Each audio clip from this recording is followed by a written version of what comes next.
Hello friends, welcome back to our YouTube channel. ನಾವು ಇವತ್ತಿನ ವಿಡಿಯೋದಲ್ಲಿ ಉಪಚುನಾವಣೆ ಅಂದರೆ ಏನು, ಉಪಚುನಾವಣೆ ಎಷ್ಟು ದಿನದೊಳಗೆ ಮಾಡಬೇಕು, ಉಪಚುನಾವಣೆಯನ್ನು ಯಾವ ಆಯೋಗ ಮಾಡುತ್ತೆ ಮತ್ತು ಉಪಚುನಾವಣೆಯನ್ನು ಯಾವ ಸಂವಿಧಾನದ ವಿಧದಲ್ಲಿ ಮೆನ್ಷನ್ ಮಾಡಿದೆ ಅನ್ನೋದ್ರ ಬಗ್ಗೆ ತಿಳಿದುಕೊಳ್ಳೋಣ. ಇತ್ತೀಚೆಗೆ ಕರ್ನಾಟಕದಲ್ಲಿ ಉಪಚುನಾವಣೆ ಅಂದರೆ ಬೈ ಎಲೆಕ್ಷನ್ ಸಾಗಿದೆ. ಎಲ್ಲೆಲ್ಲಿ ಅಂತಂದರೆ ಬಾಗಲಕೋಟೆ ಮತ್ತು ದಾವಣಗೆರೆ ದಕ್ಷಿಣ. ಏಕೆಂದರೆ ಬಾಗಲಕೋಟೆಯಲ್ಲಿ H5 ಮೇಟಿ ಅಂತ ಮಾಜಿ ಸಚಿವರು ಅವರು ಇತ್ತೀಚೆಗೆ ನಿಧನವನ್ನು ಹೊಂದಿದರು. ಹಾಗೆ ದಾವಣಗೆರೆ ದಕ್ಷಿಣದಲ್ಲಿ ಶಾಮನೂರು ಶಿವಶಂಕರಪ್ಪ ಅವರು ಸಹ ನಿಧನ ಹೊಂದಿದ್ದರು. ಸೊ ಇವರು ನಿಧನ ಹೊಂದಿದ್ದರಿಂದ ಆ ಎರಡು ಕ್ಷೇತ್ರಗಳಿಗೆ ಉಪಚುನಾವಣೆ ಅನೌನ್ಸ್ ಆಗಿದೆ.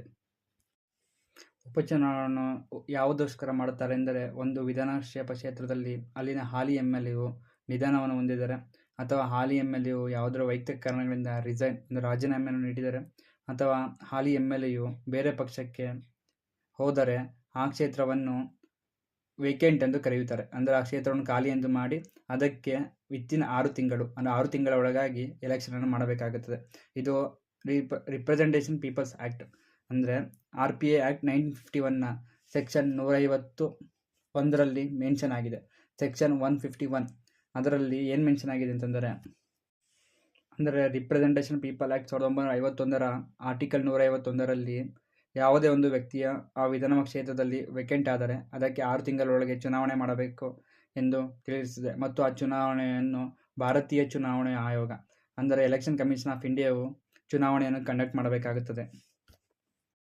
ಜೊತೆಗೆ ಉಪಚುನಾವಣೆಯಲ್ಲಿ ಕೆಲವೊಂದು ಎಕ್ಸೆಪ್ಷನ್ಗಳಿರುತ್ತವೆ. ಅಂದರೆ ಉಪಚುನಾವಣೆ ಯಾವ ಟೈಮಲ್ಲಿ ಮುಂದೂಡಬಹುದು ಎಂದರೆ, ಕೆಲವೊಂದು ಟೈಮಲ್ಲಿ ಪಾರ್ಲಿಮೆಂಟ್ ಅಥವಾ ವಿಧಾನಸಭೆಯು 4 ವರ್ಷ ಕಳೆದಿದ್ದು ಇನ್ನು 6 ತಿಂಗಳಿಗೆ ಉಪಚುನಾವಣೆ ಬೇಕಾದಾಗ ಉಪಚುನಾವಣೆ ಮುಂದೂಡುವ ಅಧಿಕಾರ ಭಾರತೀಯ ಚುನಾವಣಾ ಆಯೋಗಕ್ಕೆ ಇರುತ್ತದೆ. ಅದೇ ರೀತಿ ಕೆಲವೊಂದು ಟೈಮಲ್ಲಿ ಟೆರರಿಸ್ಟ್ ಇರ್ಬೋದು, ನಕ್ಸಲೈಟ್ ಹಾವಳಿಗಳಿಂದ ಅಲ್ಲಿ ಎಲೆಕ್ಷನ್ ನಡೆಸಲು ಕಷ್ಟ ಆದರೂ ಸಹ 1 ವರ್ಷದವರೆಗೆ ಉಪಚುನಾವಣೆಯನ್ನು ಮುಂದೂಡಬಹುದು. ಜೊತೆಗೆ ಉಪಚುನಾವಣೆಯ ಪರಿಣಾಮಗಳೆಂದರೆ, ಉಪಚುನಾವಣೆಯು ಆಡಳಿತ ಪಕ್ಷವು ಯಾವ ರೀತಿ ಅಧಿಕಾರವನ್ನು ಮಾಡುತ್ತಿದೆ ಅಥವಾ ವಿರೋಧ ಪಕ್ಷವು ಯಾವ ರೀತಿ ಎಫೆಕ್ಟಿವ್ ಆಗಿದೆ ಎಂಬುದನ್ನು ಉಪಚುನಾವಣೆ ಮೂಲಕ ತಿಳಿದುಕೊಳ್ಳಬಹುದಾಗಿದೆ.